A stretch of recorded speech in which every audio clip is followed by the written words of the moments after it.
Bonjour tout le monde. Nous voilà à nouveau. On va voir la suite des chapitres de notre roman à thèse, le dernier jour d'un condamné à mort.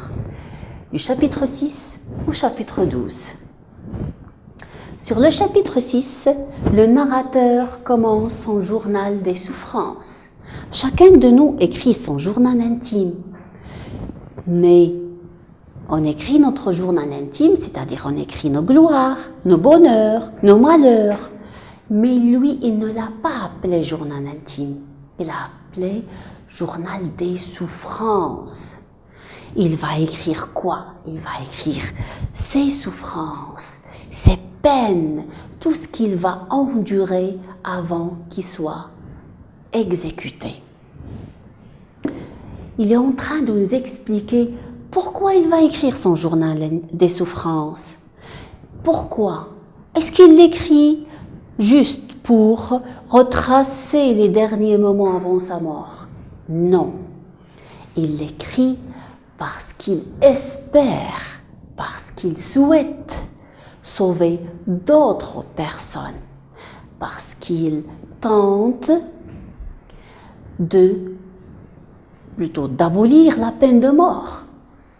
Et comme ça, d'autres personnes resteront en vie.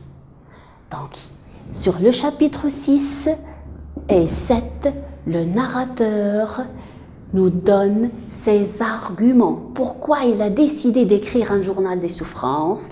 Il a décidé d'écrire son journal des souffrances pour sauver d'autres vies. Le chapitre 8. Le narrateur compte le temps passé à Bicêtre. Bicêtre, c'est l'affreuse prison, vous vous rappelez?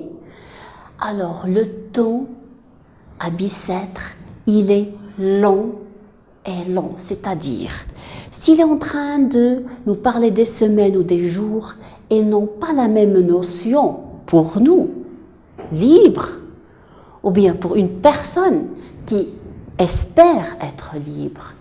Non, pour lui, les secondes, les minutes, tout compte, tout a de l'importance. Parce qu'il attend la mort, il attend la fin. Il sait que ce temps qui se délate, il va le parcourir. Et chaque instant, c'est une souffrance. Chaque instant, c'est un malheur. Il attend une seule fin, c'est la mort. Le chapitre 9, le condamné écrit son testament. Il écrit son testament pas pour répartir sa fortune. Non, évidemment. Il écrit son testament juste pour évoquer ses héritières. Qu'est-ce qu'elles vont hériter? C'est un prétexte de nous parler de qui? De sa petite fille de 6 ans, un petit enfant, de sa femme qui est malade, souffrante, de sa mère qui est une vieille dame et qui a besoin d'être protégée. Donc il ne parle de ces 3 personnages, de ces 3 petites créatures, de ces créatures faibles, pour nous dire que en l'exécutant, ces femmes vont perdre leur protecteur. Ces femmes aussi vont être condamnées parce qu'elles seront abandonnées par la seule personne qui les protège, qui les aide. Alors, sur le chapitre suivant, la description du cachot, c'est-à-dire la petite cellule où il est enfermé. C'est une terrible description. Le lieu, il est affreux, il est noir.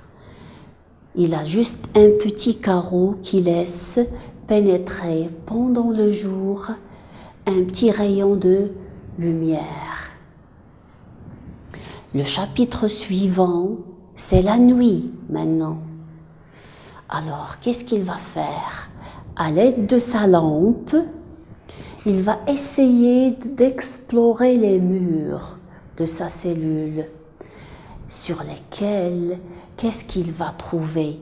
Des gravures, des écritures, des personnes qui ont déjà été incarcérées dans ce cachot, des anciens forçats, des anciens condamnés à mort, les célèbres assassins qui sont déjà exécutés, des personnes qui étaient exécutées parce qu'ils étaient par la monarchie, des personnes qui étaient exécutées parce qu'ils étaient contre la monarchie, c'est-à-dire que on exécute tout le monde selon le temps.